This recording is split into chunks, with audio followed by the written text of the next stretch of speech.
Senator Marco Rubio of Florida was recently interviewed by GQ. It's a long interview. There's a lot of stuff that we will, over time, analyze. But one thing that I want to talk about first is when GQ talks to him about the age of the Earth. And so he has some very funny quotes there. He starts it off, and I just love that a politician is talking this way. He says, in response to the question, how old do you think the Earth is? He says, I'm not a scientist, man. I can tell you what recorded history says. I can tell you what the Bible says. But I think that's a dispute amongst theologians. And I think it has nothing to do with the gross domestic product or economic growth of the United States. So right off the bat, I agree with him, and I like that he's being sort of diplomatic there. He's saying, regardless of what I believe, it doesn't actually have anything to do with how I would govern or the type of legislation I would push for. But even in trying to be diplomatic there, he gets it all wrong. First of all, it's not a dispute amongst theologians. No. They might be having the dispute, but it's not really theirs to have because they don't have anything interesting or accurate to say about the age of the Earth. I would imagine geologists have slightly more interesting and accurate stuff to say about this. Do you think that he's trying to split the middle here? Do you think that maybe he's hiding what he really thinks and that him pretending that he doesn't really know he actually does believe? I think that he's trying to avoid the question, obviously, and I think that if he were on the side of science, he probably wouldn't be trying to avoid the question. Yeah. He wouldn't be scared. Right. I think that he probably does take the more religious view here, which is that the world is only about 6,000 years old and was created in a matter of 6 days. That would be my guess, based off of who he is in his position in the party and this answer. I think he's just trying to avoid the question, and that he does, especially too because he, like you pointed out, he said it's an argument between theologians. If he actually thought this is a legitimate argument that we should be having, he might say an argument between theologians and scientists, but he didn't say that. He said just between theologians. Yeah. And he goes on to say later in the interview that there are many theories about how the Earth was created or how long it took. No, there's many ideas because there's many religions that have had to at one point or another try to explain where the Earth came from, but they're not theories. They don't have the weight of evidence or scientific studies behind them. And now you might say, why are we just attacking him on this? Lots of Christians believe what he thinks. It's because when you go on to some of the other things that he said, he's trying to appear reasonable, but underneath that reasonableness, he's willing to allow creationism to be taught in public schools. So when they ask him, should parents or should kids be taught both theories, he goes on and says that he thinks that they should learn the controversy, I guess, similar to how they might approach global warming or whether or not tobacco is bad for your lungs. But the problem is that that's not moderate. That's actually bad for the children because when they go into college, they don't need to know whether or not the Earth at one point was a disk resting on the back of a stack of turtles or something like that. That's not going to help them get jobs as geologists or biologists or anything like that.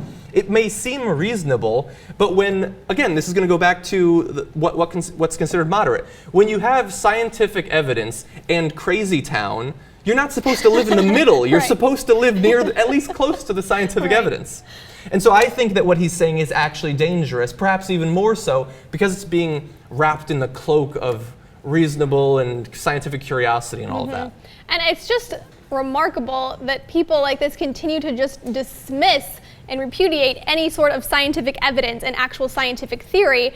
Like you said, there are no other theories. There is this basic scientific theory that the Earth is about 4.5 billion years old, and that has been proven in numerous ways with dating and things like that. And so the fact that he just repudiates that is almost comical, but like you said, more but more underlying it is a little bit frightening because of, like you said, all these issues when students do graduate and need to know this stuff. So I just think it's a little ridiculous. And I love that GQ asked him this question because if you read through the whole interview, now I don't know if there's questions maybe in the middle that they left out, but this question just seems totally out of the blue. The question before and all the questions previous and afterwards are all about his politics and things like that. There's a couple about like who he likes best and his wife and stuff like that. But this question is just totally out of the blue. And so I love that they asked him this. And I also love that this article points out that back in October, Rep. Paul Braun said he believed the planet is about 9,000 years old. And then the most interesting thing that he also said is that evolution and the Big Bang Theory are lies straight from the pit of hell. That's exactly I don't know what where he you said. got the 9,000 years from. That doesn't even seem to match up with Christian dogma. My understanding that is I've that heard. it's about 6,000 years is the typical Christian Or even belief. if it was 6,000 BC, that would make it about 8,000 years old. They also have, if you remember from some of the Republican primary debates from the beginning of this year, they asked, raise your hand if you believe in evolution. And I think I honestly don't remember whose hand it was, but one person raised their hand.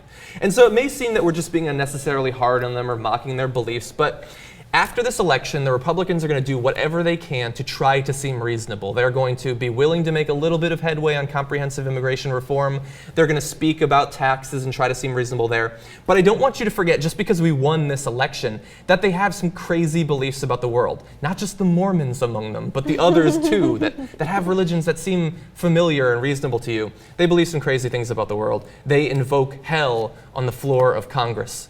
This is 2012. I think we should move beyond hell. Well, see, this makes you wonder, though. I mean, do you really believe that they believe this? They're politicians. I think, well, probably some are actually this dumb, but I think, especially in the case of Marco Rubio, they stop and think. Well, and same thing with the question to the candidates. They stop and go, who am I talking to? What do they believe? What do I have to say right now? And he's talking, and so he's getting interviewed by GQ, and he is, I don't know, man. It's like he wanted to dismiss it because he's so upset he has to actually answer this because he wants to say, oh, dude, it's like, what, 10 million years old? I don't know. I know somewhere in the millions because that's what people are saying because he doesn't want to pay attention to what the scientists have been saying, but he knows that they say millions of years. So he went with that and going, I don't want to answer this, dude, because I know my constituents are actually idiots. Or because we talked them into being idiots. Yeah. He's playing to the crowd. Yeah. But it's a bad way to go. Yeah, I do think that's, I mean, this is really his attempt to not alienate anyone. He hasn't alienated his constituency because he's pretty much led to believe that that's also his stance too, but he hasn't completely alienated anyone who might actually believe science and theories and think intelligently with this one either. It should alienate them. Well, it should, and it probably will, but I think this was his, because people who believe in science and theories can actually evaluate what somebody has to say, but I do think this was his attempt at that. Yeah. I don't know, I just, I listen to Neil deGrasse Tyson talk and Bill Nye talk, and I just think, why don't our politicians pay attention to this? Like, we're questioning evolution, we're questioning the age of the Earth. In 2016, are we going to have a big fight over the germ theory of disease, the theory of gravity? It may seem ridiculous, but it's 2012, let's move beyond it. But I do think that JR has a good point. I don't know for sure if Marco Rubio believes what he's saying or if he's just trying to appeal to them. I've said before in the common room, I believe that Barack Obama is most likely an atheist. I think that he's pretending to be a Christian because it's helpful for him in terms of national politics. Atheists can't get elected nationally. It's sad, but it's true. So I don't know. We'll have to continue to see what he says. And also, more importantly, not just what he says, but how would he rule? Would he put Supreme Court justices on the bench that would rule based on Christian law and stuff like that?